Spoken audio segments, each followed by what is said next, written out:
또 있어. 이렇게 또 있어. 자, 이것만 오늘 시간에 보내줄게요. 그 외에 재밌는 수학적 사실들. 그러니까 포물선이 가지고 있는 어떤 특징이라는 거죠. 자, 첫 번째.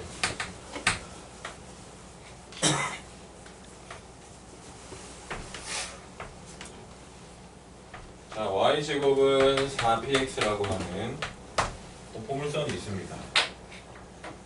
그죠?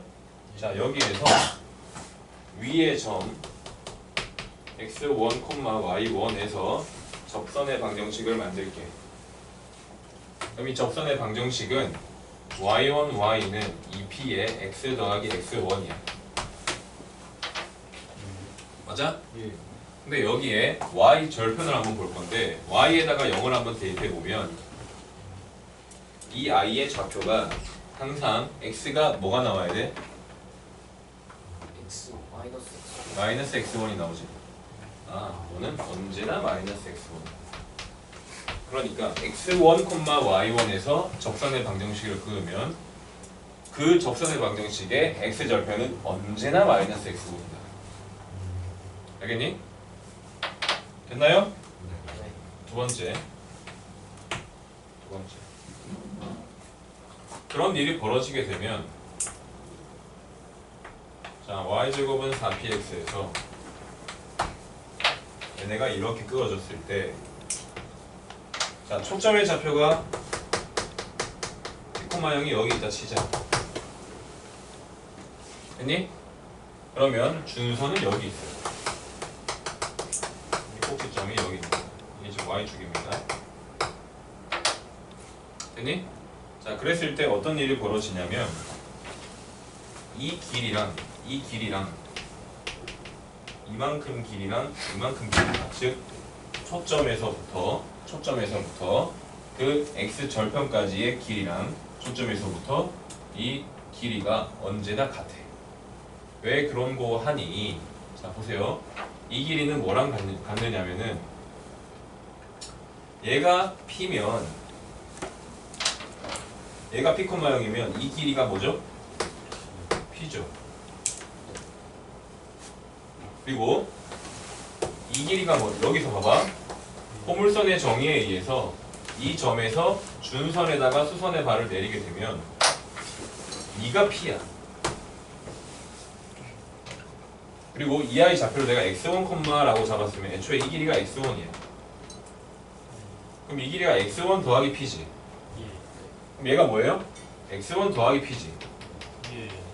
근데 이게 뭐라고? 마이너스 x1이니까 이 길이가 뭐? x1. 그리고 너는 p. 따라서 어때? 같지. 이해돼요? 이게 x1 더하기 p. 이것도 x1 더하기 p. 맞습니까? 그러면 거기서 만들어지는 이 삼각형이 무슨 삼각형? 이등변 삼각형입니다. 즉 접선과 만들어지는 위의 점에서의 접선과 만들어지는 삼각형은 이등변 삼각형이다. 언제나 이등변 삼각형이다. 됐니? 그 다음 세 번째로 y제곱은 4px가 있는데 방금 보셨다시피 초점이 있고 위에 점이 있고 여기서 접선의 방정식 그었을 때 이 삼각형이 무슨 삼각형? 이등변 삼각형이지. 그리고 준선이 있을 거야. 그리고 포물선의 정의에 의해서 이 길이하고 이 길이가 또 같다 그랬지. 그리고 위에 있는 이 변하고 바닥에 있는 이 변이 평행합니다. 지금 길이도 다 같고. 그러면 나머지 i 이 점과 이 점을 이어버리면 여기 있는 삼각형이 무슨 삼각형이 돼? 마름모가 돼버려. 이건 마름모. 준선까지 연결시켜버리면 마름모가 탄생돼. 됐니? 그리고 그때 만들어지는 이 대각선의 교점은 언제나 서로를 수직으로 만듭니다. 됐니? 그때 만들어지는 그 마름모에 자, 접선의 x절편과 준선과 초점과 그 위의 점으로 만들어지는 이 마름모의 기울기들은 다시 대각선은 언제나 서로 수직이지. 됐니? 그리고 그 좌표가 보세요. 얘가 x1이지. 마이너스 x1이지. 중점 어디입니까? 중점 x좌표 뭐예요? 자 뭐라고? 얘 x1 마이너스 x1. 중점 x좌표 뭐? 0이지. 언제나 꼭지점의 x좌표하고 같아. 여기서는 뭐죠? y축 위에 있는 거. 그게 언제나 y축 위에 있어. 그 대각선의 교점. 그럼 만약에 이게 평행이동 됐어? 그럼 꼭지점의 x좌표 위에 있다. 꼭지점이 m, n이야? x 이퀄 m 위에 있다. 그게 언제나. 여기서는 기본형에서는 뭐다? 기본형은 접선 이야기는 기본형이 많이 나오기 때문에 기본형은 뭐다? y축 위에 있지. 그리고 그것이 서로를 수직 2등분 한다. 됐습니까? 자, 그 다음에 네 번째.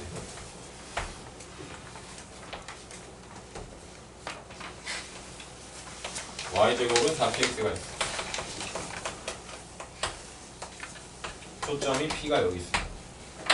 그럼 준선은 x 이퀄 마이너스 p가 여기 있겠죠. 됐니? 그리고 이 준선 위에 임의의 한 점 p, q를 잡아. 마이너스 p, q를 잡아.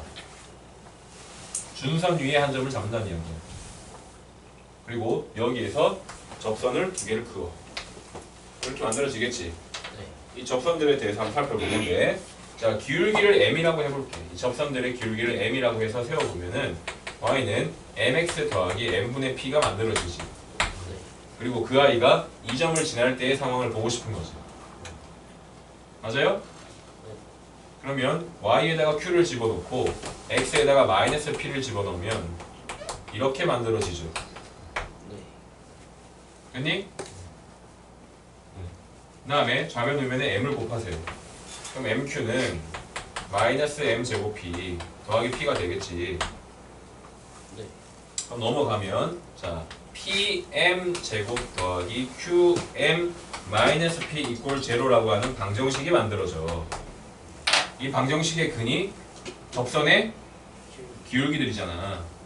근데 이 아이들 보세요. 두 근의 곱이 뭐예요? 그러면 그 접선들이 어떤 관계로 있는 거예요? 수직이다.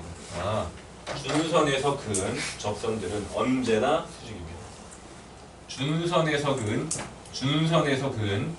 접선들은 언제나 수직이에요. 알겠니? 네. 자 지금 네 가지 정보가 나왔다.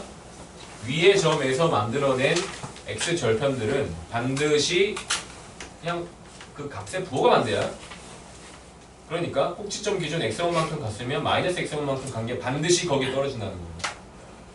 근데 우리가 다루는 접선들은 거의 다 기본형이기 때문에 x좌표가 x1이면 나머지는 마이너스 x1이다.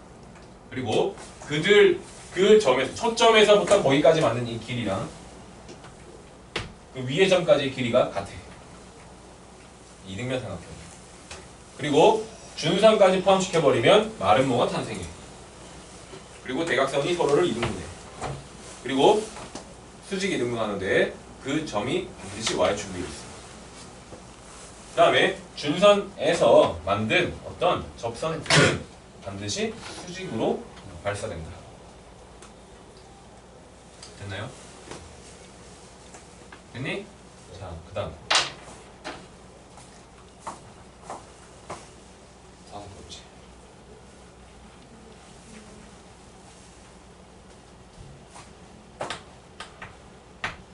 자, 초점이 왜 초점인지를 보여줄게요. 잘 보세요.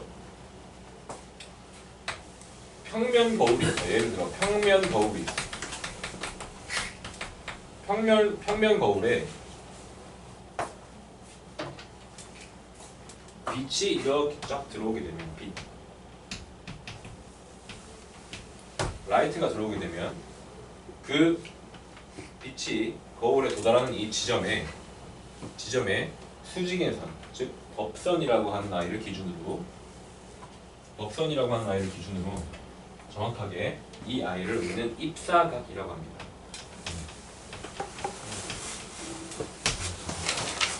아니? 네. 그리고 이걸 우리는 법각이라는 거죠. 물리 시간에 배우시고 그 입사각하고 정확하게 똑같은 각도로 반사각으로 나오는 거예요. 이게 평면 거울에서는 반드시 입사각과 반사각이 같아. 그리고 이게 예를 들어 거울이 아니고 어떤 매질, 물 같은 애 아니면 이게 굴절각이 들어가는 거고, 그럼 이거 푸면 이거 해가지고 굴절을 계산하고 하는 거는 물리 시간에 하는 거고, 그치? 거울은 튕겨낼 거 아닙니까? 거울은. 예. 중요한 건 뭐냐면 입사각과 반사각이 같다는 겁니다. 알겠니? 그러니까 거울이 있을 때 어떻게 이렇게 각도가 맞으면 내가 여기를 보고 있지만 신호가 저기 있어. 저기 거울이 있어. 그럼 신호 저 거울 보면서 안녕 하면 신호가 보이잖아. 근데 내가 이 조금만 옮겨가도 신호가 안 보인단 말이에요. 왜? 그럼 입사각이 이렇게 되면 저기 있는 게 보이는 거지. 입사각하고 반사각이 같아야 보이는 거라고 이렇게 거울을 통해서. 그런데 곡면 거울에서는 어떤 성질이 성립하냐면 빛이 이렇게 들어오잖아. 그치? 그럼 그 점에 접선을 기준으로 입사각과 반사각을 매겨요. 그 점에 접선을 기준으로. 그러면 접선을 기준으로 여기 법각을 세우고 얘가 입사각이면 똑같이 튕겨나오는 이만큼의 반사각을 가지게 되네요. 이게 곡면 거울의 특징이야. 알겠니? 자, 포물선은 곡면이죠. 곡선이죠, 이렇게. 자, 그럼 보세요. 포물선이 있습니다.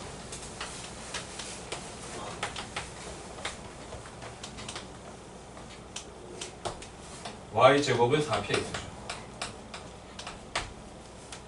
됐니? 네. 자, 보십시오. 빛이 축에 평행하게 들어가. 이렇게 들어올 수도 있고, 이렇게 들어올 수도 있고, 이렇게 밑으로 들어올 수도 있고, 어쨌든 평행하게 들어가. 됐니? 그리고 그 i의 접점에서 접선의 방정식을 만들면,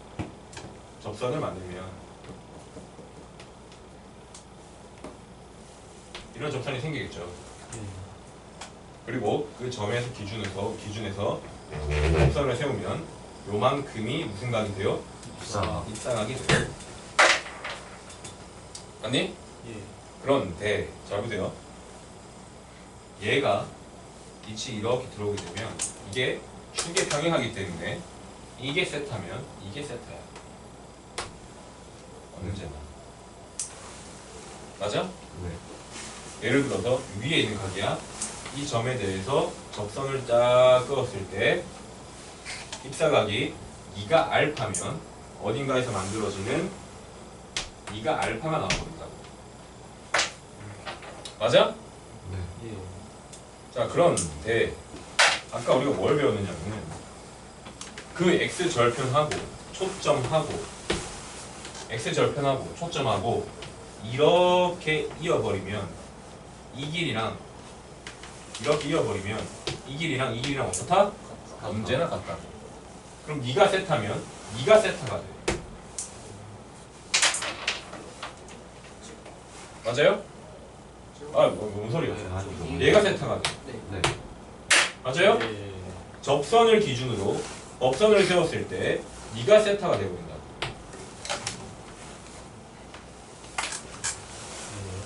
됐습니까? 네. 얘들아, 봐봐. 세타의 각으로 들어오게 되면 세타의 각으로 튕겨 나오게 되는데 그게 알파의 각으로 들어오면 알파의 각으로 튕겨 나오게 된단 말이에요. 이렇게 생겼을 때 알파의 각으로 튕겨 나오게 된다고. 이게 알파만큼. 그럼 다 어디로 모여? 초점으로 모이지. 이해돼? 네. 그래서 초점인 거야. 자, 쉽게 이야기해서 포물선에다가 포물선의 축에 평행한 방향으로 빛이 들어오게 되면 그 아이들은 반드시 한 점으로 모이게 되는데 그걸 우리는 초점이라 하는 겁니다. 알겠니? 그럼 이걸 어디서 활용하고 있습니까? 라고 하면 망원경이죠. 저기 그림 같은 거 보면 교과서에 어떻게 나와 있냐면은 이렇게 자연이 쫙 펼쳐져 있고 사람 존나 있고 여기 바위 같은 게 있죠. 거기에 가만 보면 이렇게 돼가지고 이렇게 뭔가 쟁반 모양이 이렇게 설치돼가지고 여기 이제 돼 있는 이런 아이들을 본 적 있을 겁니다. 과학 교과서에 본 적 있어 없어? 있잖아. 이런 것들이 존나 설치돼 있잖아. 졸라 큰 거. 예. 그래가지고 설치돼 있잖아. 이게 포물면이야. 그 우주에서 빛이 이렇게 들어가. 우주에서 빛이 들어온다고. 그러면 그 빛을 파장을 분석해가지고 우리가 뭐 데이터를 읽어내는 거거든요. 잠깐만. 혜성이면은 예를 들어 이런 파장이 나올 수가 없는데, 저 뭐야? 뭐 이런 식으로 발견하는 거란 말이야. 우리가 이미 잘 알고 있는 빛들에 대한 파장은 이미 다 분석이 돼 있고, 뭔가 불순물이 끼면 뭐 피크가 어떻게 튀고 이런 것들을 다 알고 있단 말이에요. 예를 들어 파장이 이렇게 하다가 갑자기 어느 뭐 피크가 팍 튀어. 근데 파장대가 예를 들어 1000나노미터야.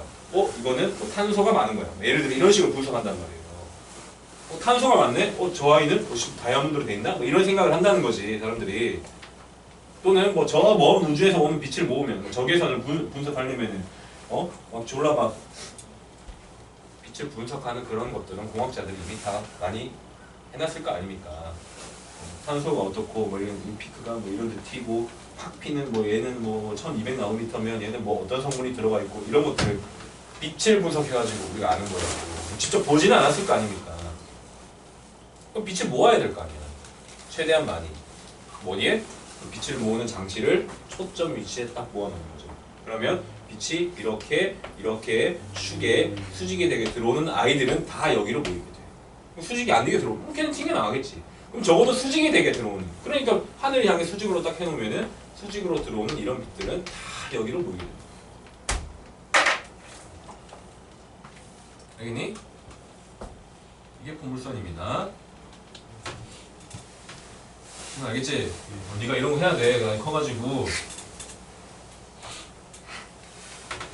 됐니? 자, 그래서 오늘 배우는 건 여기까지인데 숙제가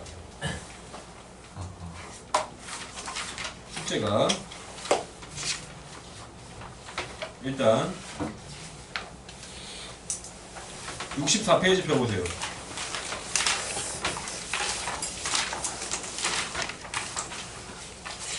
여기 있는 2, 3, 4, 5, 6 이건 지금 한번 해보시고,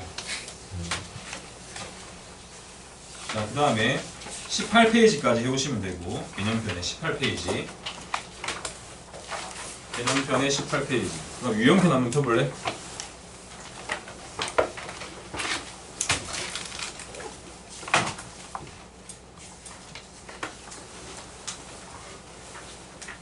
유형편은 8페이지까지 오시면 됩니다. 유형편은 8페이지. 자, 그렇게 많지는 않을 거예요. 자, 지금 좀 시간 남았는데 하세요.